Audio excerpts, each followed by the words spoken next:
Tamil Bells.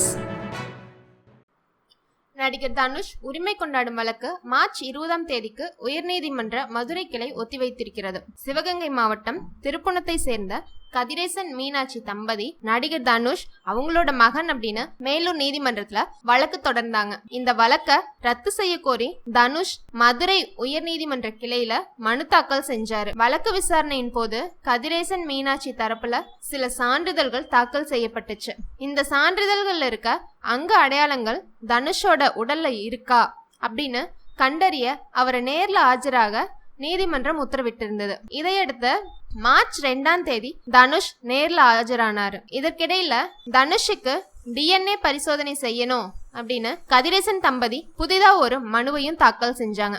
இதையடுத்து தனுஷோட அங்க அடையாளங்களை ஆராய்ந்த மருத்துவர் அவரோட அறிக்கைய நீதிமன்றத்துல தாக்கல் செய்தாரு. தனுஷ் தொடர்பா தொடரப்பட்ட எல்லா வழக்குகளையும் வரும் மார்ச் 9ஆம் தேதி வரைக்கும் ஒத்திவைத்து நீதிமன்றம் உத்தரவிட்டது. இந்த நிலையில தனுஷ் வழக்கு நேற்று மீண்டும் விசாரணைக்கு வந்தது. தனுஷ் மற்றும் அவரை உரிமை கொண்டாடும் தம்பதி வழக்கறிஞர்கள் தனி அறையில நீதிபதி முன் வாதம் செஞ்சாங்க. அப்போது தனுஷ் தொடர்பான வழக்க மார்ச் 20ஆம் தேதிக்கு ஒத்திவச்சு சென்னை உயர்நீதிமன்ற மதுரை கிளை உத்தரவிட்டிருக்கு. இந்த வீடியோ உங்களுக்கு பிடிச்சிருந்தா லைக் பண்ணுங்க, மறக்காம சப்ஸ்கிரைப் பட்டனை அழுத்துங்க.